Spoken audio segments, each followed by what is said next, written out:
Well, welcome back everybody to another Cold Front Pursuits adventure.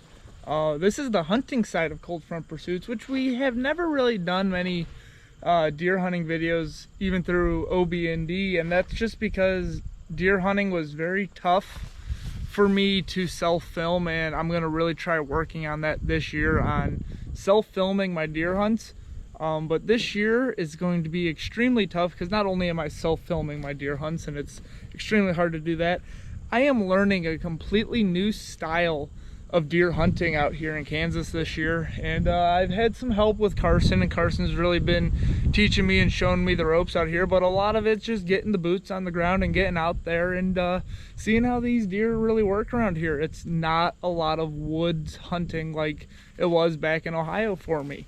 Back in Ohio, it was pretty much all hardwood hunting. And so it's going to be a little bit of a game changer, and going to have to really learn how to hunt out here. It shouldn't be too hard. I mean, deer move all kind of the same ways, and you find their bedding, you find their feed, and you find their water, and then you find those pinch points. But we're going to give it hell and give it a shot, so stay tuned, and we're going to get out into this field. It's a bean field right now. It hasn't been cut, so we're not going to walk through the beans. We're going to walk the edge row of the beans and kind of tuck up into the woods on the bean line and get this evening on the roll.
Well, good morning and welcome back, everybody. This morning we're doing a little bit of a deer hunt.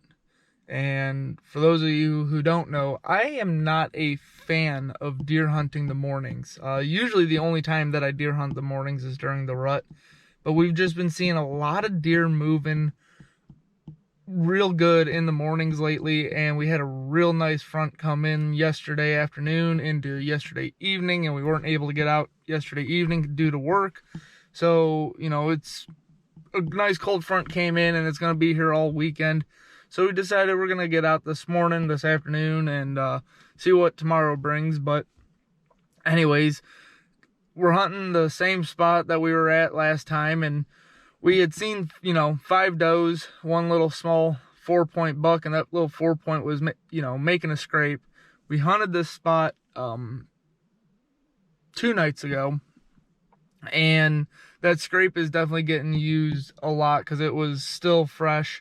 And so, I'm kind of hoping that maybe just get one of them big bucks to slip up and hit that scrape early on in the morning before he goes in for bedding. But I mean, he could have hit it last night. So we'll see what happens here this evening. But, last hunt, I told you guys, self-filming is hard, and it was proven right then and there when those 3 does were coming in out of the woods. I seen them coming, and when the lead big doe got behind one of the trees, that's when I turned the camera on, and kind of got the camera in position. Then as I slowly turned my head back to see where she was at, she was out past that tree again, and she was staring dead right at me. And I'm like, son of a gun. So, self-filming is tough. Ground hunting can be tough. I like being elevated, but I got a ground hunt this year. Also, just because it just happened, it's very windy this morning. Luckily, though, it's northwest wind, but it is gusting pretty good. So, anyways, I'm going to stop rambling here. We're going to get out into the woods and hopefully get a nice big Kansas buck on the ground. So, stay tuned.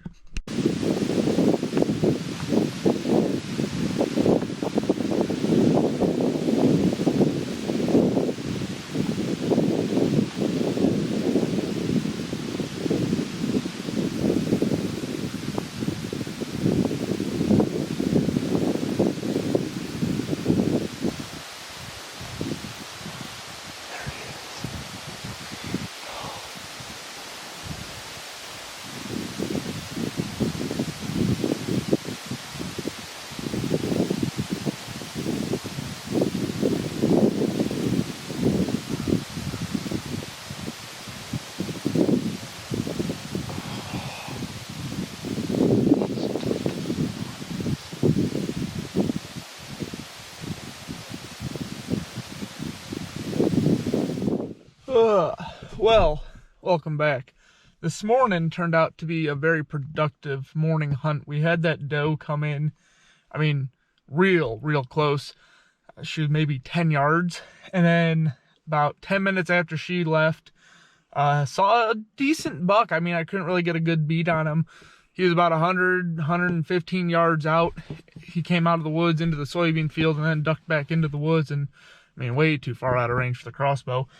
But with the wind that we were having this morning and the high wind, it was about 9:30, I was able to get in there and do a little more soft scouting, in the sense of staying away from their bedding, keeping my wind out of their bedding, and getting in there quietly to just kind of check some stuff out. And we found some really good locations to set up on, to hunt a little more aggressively, especially with the type of wind that we have today. It's a perfect wind for a couple of the spots that I think might produce a little more action. So that is what we're going to do this evening. It's 3 o'clock right now. So by the time we get out there, get set up, it should give us about 3.5 hours of hunting. So I think it's going to be a lot of sitting off the rip, waiting. But I think, especially in that last hour and a half, we'll see some good movement and maybe be able to get a good shooter buck on the ground. So we're going to head on out, get to the spot, get set up, and hopefully tonight we're able to connect. So stay tuned. Talk about a crazy start to the afternoon hunt. That buck we saw this morning, I'm pretty sure that was that buck. He was already out in the soybean field. And we tried to sneak in on him, but we just couldn't make it happen. So we ended up coming back to that spot that we decided to sit. You know, from what we scouted this morning, we decided to sit back up in here. It's a really good pinch point area, and we're sitting up on top of the ravine right now. And it's just a sit and wait game, but I was not expecting at 3:15 for that buck to be in the field, and he was freshening the scrape. And that scrape that he was freshening was the same scrape that the little 4-point we saw last weekend freshening up.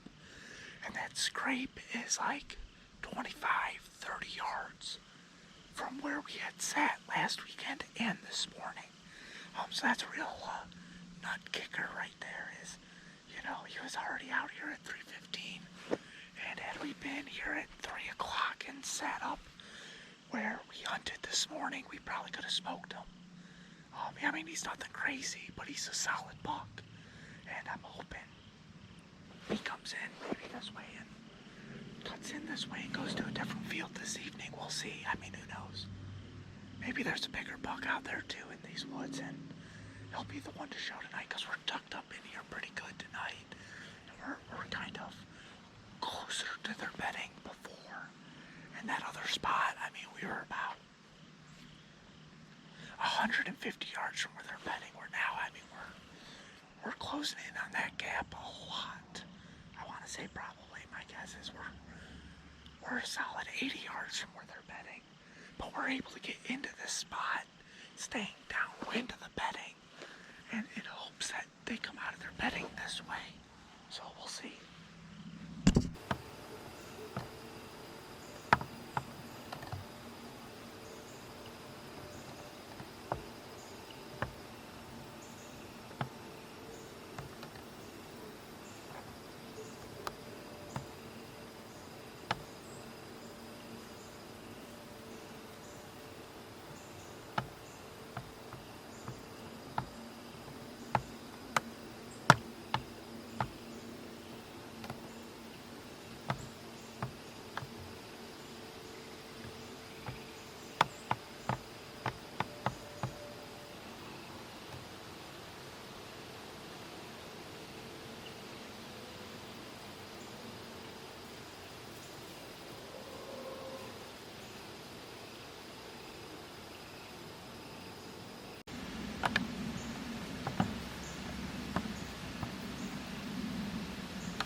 Well, what an absolutely unreal evening sit. You know, I was not expecting when we got out there for that buck to be in the soybean field making or freshening up a scrape. I shouldn't say making a scrape. The scrape was already there, but freshening up a scrape at 3:15 in the afternoon.